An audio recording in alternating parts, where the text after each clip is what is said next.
So I am so grateful for Calvary to keep the Lenten preaching series going for 101 years, and to invite me back to be here, stand in this pulpit, it's a true honor, so thank y'all. Look, I will turn 70 in less than 2 weeks. I know, I can't believe it either. So I thought I would use this time to talk about how I have come to experience my own place in God's world. How did that come to be? So Baruch Spinoza was a 17th century Dutch Jewish theologian who wrote, "We are afraid of emptiness. We like to occupy, to fill up empty time and space." So I grew up in Atlanta as an only child. When I was a teenager, I think I knew exactly what Spinoza was talking about. I was afraid of emptiness, and I tried my best to fill up that empty time and space. As a teenager, I did it primarily through sports. I would just go from one sports activity to the next. When I went to college, I made it an intellectual pursuit. I couldn't read enough. I couldn't learn enough. And then I chose to go to seminary. And as Paul said, I went to Yale Divinity School, and I was fortunate enough to be there at the same time that Henry Nouwen taught there. The moment I got there, I made myself a Henry Nouwen groupie. Anytime Henry was speaking, I was there. If it was in chapel, I was there. He did communion almost on a daily basis. I'm not saying I went every day, but I went a lot. I took almost every course he offered, including his course on compassion, where I came to understand from Henry that compassion is to care for those who suffer. So in December of 1978, I happened to just run into Henry in the mailroom. And we talked a little bit and just chit-chatting. And then he asked me, "So what are you doing over the Christmas break?" I had no plans. And then he said to me, "Well, you need to go spend a week at Taizé." Look, if Henry Nouwen tells you to go spend a week in Taizé, you go spend a week at Taizé. At the time, I had never heard of Taizé, and I didn't know where it was. I sort of thought maybe it was in, upstate New York. But I quickly learned it was in central France.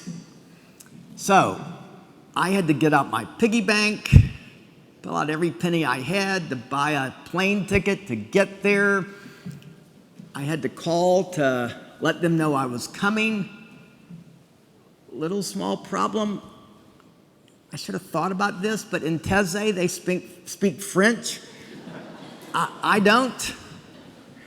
I figured it out. I get there, and as soon as I get there, they take me into this little small cave in a house. And while there, here's what I learned about central France in January. It is cold as bejesus. But I get there, and I'm supposed to be in silence. Those of you who know me, that this is not the stuff that silence is made from. I was introduced to an English-speaking brother who I was asked to talk to for a few minutes once a day, and then the rest of the time I could go to their chapel services as I was introduced to their chants, one of which we just sang. The rest of the time I was on my own. I didn't know what I was supposed to do. I wandered around the grounds of Taizé until I finally engaged a creature that made it possible for me to be there. A cow. This cow was just out in the field, and I talked to her all day, every day. She got me through my week of silence. I then get back to New Haven, and as luck would have it, I run into Henry again in the mailroom. And he asked me, "So, what did you do over the Christmas break?" And I say, "I went to Taizé and spent a week in silence." And then he asked, "So why did you do that?"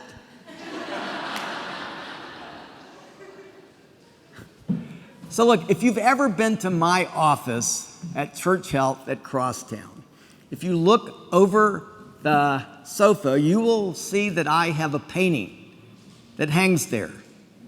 I brought it with me.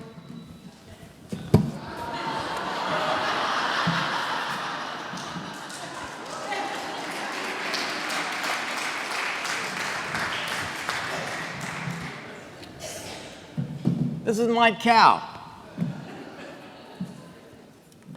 And I still talk to it.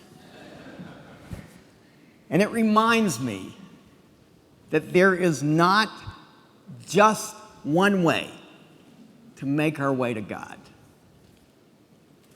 It was a few months after that I was in the chaplain's office at the Yale Medical School. And I looked on his desk. There was a little pamphlet that said, "How to Start a Church-Based Health Clinic." And I go, that's it. That's what I want to do. So from that, I went to medical school. I did a residency to be a family doctor. I read somewhere that Memphis was the poorest major city in America, and based on that, I said I was coming to Memphis. I didn't know a soul. I came here, I was 33 years old, to start what would become Church Health. You know, what I knew then, and still know today, is that church health needed to be done for the good of society. It needed to be done for the soul of the church and the broader faith community. But what I needed was for my own search to find God. In 1988, it was just on the early beginnings of the AIDS epidemic. In 1988, we didn't know what caused AIDS. But what we knew, though, is if you were diagnosed with it, you were going to die. It was pretty much a certainty. I remember the very first person I ever saw with AIDS. It was in 1988, and as I was walking into the room, the nurse had written on the door, "AIDS." I screwed up my courage, but I could tell my heart was racing. I was sweating bullets, and I walk in and I talk to this man who was about my age. He pretty much looked like me. As we keep talking, he says to me, "You know, Doc, you can't get it just from talking to me." It was a few weeks after that I made my first diagnosis of somebody with AIDS. His name was Robert. He was 42 years old. He worked as a yard man for one of our volunteer doctors. He had a huge, wonderful smile. Even though he worked as a landscaper, his hands were so soft. He would hold my hand, and I felt this connection to him. But when I had to tell him that he had AIDS, it was amazing how he took it. I was telling him he was going to die, and he was still smiling. You know, over the next year, he came regularly because when you have AIDS, especially then, you will get an infection from one thing after the other, and I would treat him with whatever it might be. But again, I came to feel like there was something wrong. He was always too happy. So much so, I sit him down one time and I look him in the face and I say, "Robert, do you understand your problem?" And he looks me back and he says, "I understand my problem. And I know that God loves me." Through Robert, I came to know and believe that God loves me. In Robert, I came to realize then I am a child of God. And I think that is what Nowen had hoped that I might find in silence.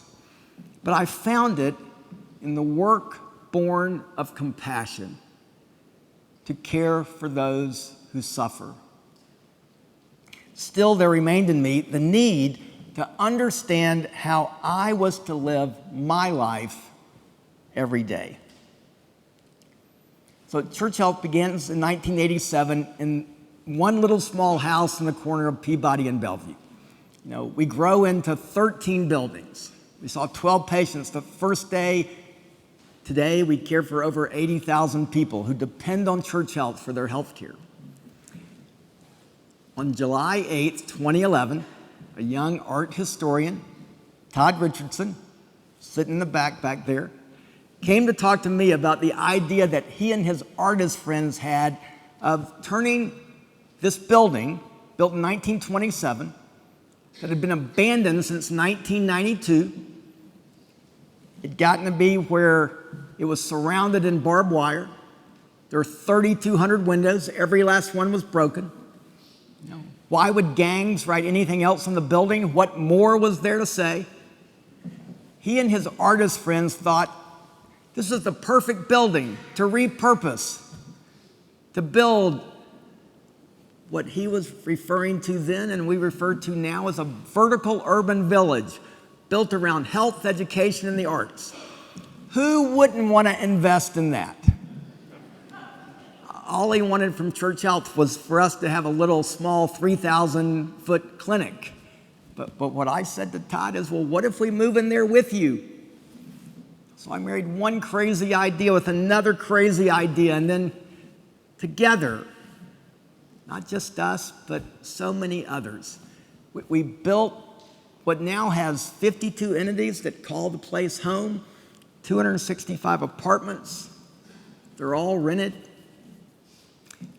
However, it's not always how I want it to be. There's one person that has been there pretty much from the beginning, which was in 2017, and every day I see him, these days I try to avoid him as much as I can, because what I know is that if I ask him, how are you doing?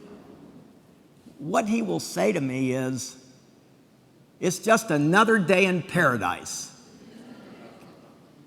I don't experience the world as every day being a day in paradise.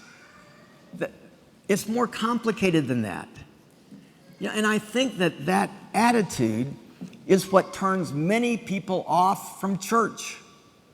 Where is the real experience of life in that kind of always positive expression?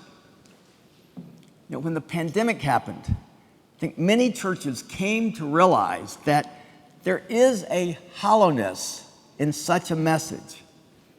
Just like there's a hollowness if your church is only worried about the light bill and how to pay the mortgage. There has to be more to ministry if that is who we are. In my own life, I was the associate pastor at St. John's Methodist Church for 30 years. I decided that no church should have to have a pastor for more than 30 years. So when we moved to Crosstown, in the Methodist Church, you can take what's called an appointment beyond the local church. John Wesley said, the world is my parish, and I chose to live into that message. And so these days, Church Health and Crosstown, that's where I feel like I'm the pastor.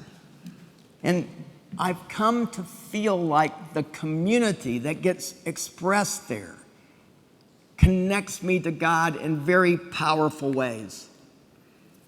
So rather than seeing every day as paradise, I prefer Frederick Buechner's approach. When Buechner says, here is the world. Beautiful and terrible things will happen. Be not afraid.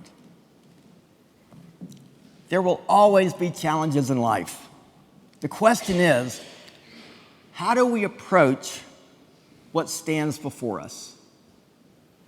For much of my life, when faced with such challenges and the problems that occur, I sought to answer them in a very repetitive way. So my instinct when faced with the problem is to go and solve it. I give it my best. And then if I can't solve the problem, I will turn to my friends, my community, my colleagues at Church Health, and we will give it our best. And if that doesn't work, I turn to prayer. And I pray, dear God, get me out of this mess that I caused. But as I read the Bible, and I actually do read the Bible, in the passage that Paul just read, the way it works for Jesus is how it works in that passage. Jesus begins with prayer. He then turns to his community, and then through compassionate care, they attract the problem. In my own life, I begin every day at 6 a.m. I have my own form of prayer meditation. A lot of it has to do with reading about the tigers and the grizzlies. And then I will read Richard Rohr's daily meditation. And somewhere in there, calling on God through prayer is part of it. And then I go to that community that I'm now a pastor for. And then from there, I go to work, trying to exhibit and live into what compassionate care looks like. It is in the experience of compassionate care where I am most likely to find God. When the snow came, 4 or 5, whatever, weeks ago, there was no question that Church Health would be open. In the 37 years that we've been around, no matter what the weather, there has always been at least one patient through illness or injury who came to our door. And that was the case just a few weeks ago. It's how I met Susie. She had fallen and hurt her knee. Her knee injury that day wasn't that bad, but she had other problems, and she's going to need surgery on it. Through the way Church Health works, a volunteer orthopedist will do her surgery on her knee in a few weeks. But the reason she had fallen is because she couldn't see 20 feet. She has these thick cataracts in her eyes. So here's how it works. If you're poor and you're having a heart attack and you go to the emergency room, you'll get a bypass operation. If you're poor and you're going blind and you go to the ER, nobody gives a flip. So we at Church Health, as we speak, are building a second eye clinic to address the 4 leading causes of blindness: diabetic retinopathy, macular degeneration, glaucoma, and cataracts. What I knew that day I could do for Susie is add her on to the list for this last Saturday for our cataractathon. That's hard to say. Cataractathon at Memphis Eye and Cataract Associates. One after one after one this last Saturday. Ophthalmologists donating their time, along with staff of every ilk, seeing patients who walked in there essentially blind. I mean, what could be more biblical than you take the poor who are blind and give them their sight back? Just before she was taken back, I got a chance to get to know Susie a little better. Turns out that she works and has for the last 10 years with people who are intellectually disabled, helping them get through the day of living. That's the same thing that Henry Nouwen did for the last 10 years of his life in Canada. And then she told me that she's hoping to get married soon to a man who has been chasing her for 40 years. She's only been interested the last 5. But she decided that she wasn't going to get married until she was able to look him in the face. Maybe to be sure. But the ophthalmologist texted me on Monday telling me that her visual acuity is now 20/25. I think there will be wedding bells soon. So that's how it works for me. How I know God. These days, I mostly avoid Spinoza's emptiness. I'm not going to say that there aren't days when the emptiness threatens to take over. There are. But that's why the cow hangs on my office. And why, even after 70, I will keep seeing patients. But I am at all times committed in knowing that God loves me as a child, just as he loves you. And if you're not sure about it, if you would like to come talk to my cow sometime, you're more than welcome.